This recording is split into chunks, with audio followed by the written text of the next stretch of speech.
Welcome to my cabin. I'm currently cruising in a Solo Oceanview cabin. That's right, a Solo Oceanview cabin.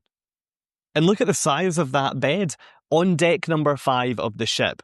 In this video today, I'm going to take you on a full detailed room tour of this stateroom so that you can see where I'm calling home from home this cruise, and so that you can also make the decision on whether or not this grade of stateroom could fit you for one of your future cruises.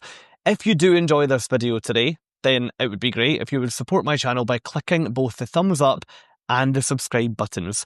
Anyway, join me over there and let's walk around this pretty unique solo cabin.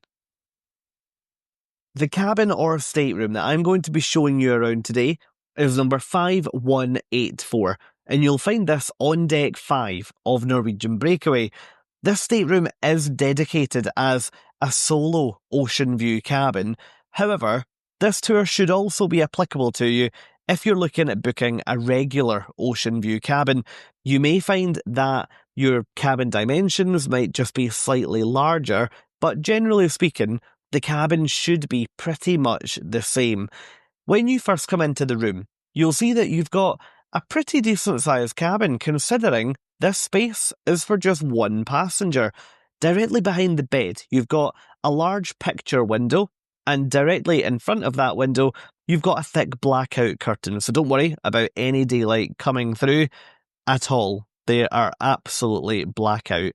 On either side of the bed, you've got a shelf directly above with an individual reading light, and down below, you've got a bit of open storage. I would keep things like my daily schedules in there, for example. You can see that you've got the same on the other side. One thing that I was surprised to not find in this cabin was bedside USB power outlets. I was expecting to maybe see some form of power outlet over there, and I thought USB would be the minimum, but unfortunately not yet anyway. Over here on this side of the room is where you'll find your vanity unit or your desk or your workstation. That is lit using 2 bright spotlights directly above. At the bottom of the mirror, you've got some digital paperwork, and you've also got a glass that you can use if you need to get water from the sink, for example. You've then got your cabin phone, which you can use to call around the ship or call home, but it's very expensive to call ashore using that line. You've then got some power outlets, which are your primary power outlets for this stateroom. So you've got US and European. And directly underneath, you've got, first of all, your stool that you would use if you were sitting at the desk. And that also doubles up as a table using the topper directly on top. Under here, you've got your refrigerator or your mini fridge. That is empty when you board the ship, so it's perfect for storing anything that you might need during the cruise. Over here, you've then got your hairdryer.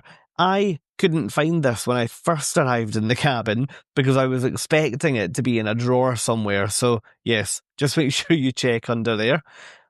If I then turn around and show you what's on the other side of the room, you'll start to get a feel for just how much storage there is in here. Up above the television, they've managed to create a nice little cupboard up here. It's not the most useful space, but it's good if you just need a little bit of extra room to get rid of things. You've then got your flat screen television with a shelf down below, which is where you'll find things like your room service menu. And underneath, you've got a deep but triangular closed storage cupboard there. So there are a few relatively impractical storage areas in this cabin, but in comparison to a lot of other cruise ships, it does give you more storage. So it's not an issue that some of the storage is a bit of a funny shape.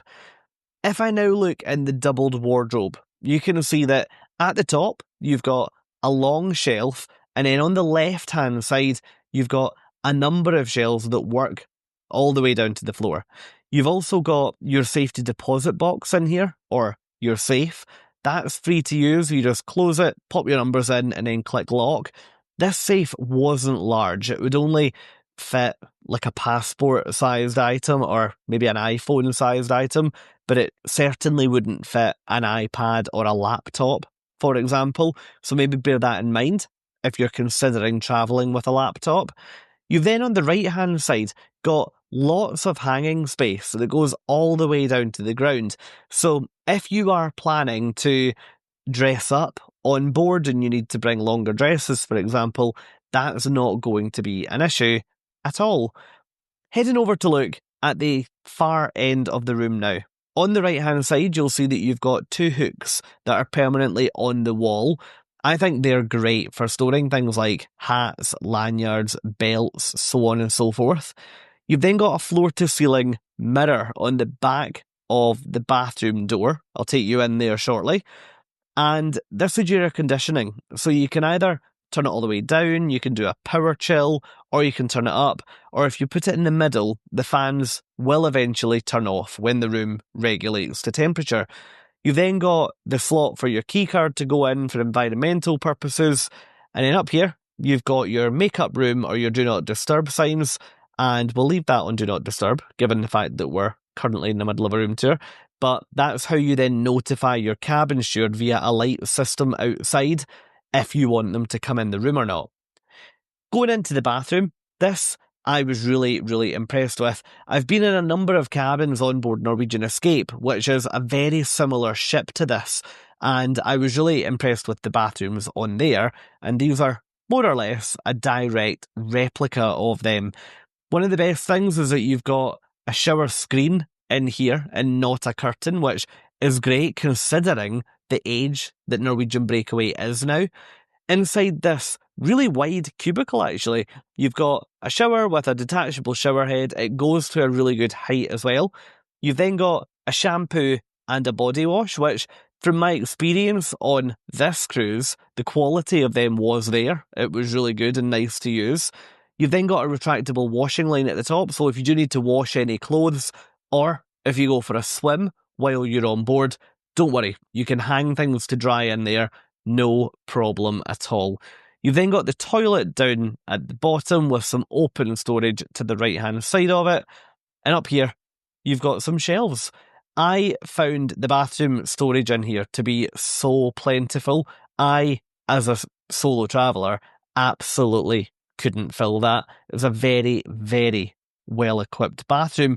Down underneath the sink, you've got more storage, and that's where you'll also find your bin or your trash can, and you've also got some tissues down below as well. Heading back out into the room then, you've got two hooks on the back of the door here, so perfect for hanging things like towels, or if you've got robes in the room, then they could go there. And that's it. That's a full tour of my cabin. I'll let you have one final look at this room, but hopefully you can tell that when I arrived in the cabin, I was actually really impressed. I didn't expect a Solo Oceanview stateroom to be anywhere near this size.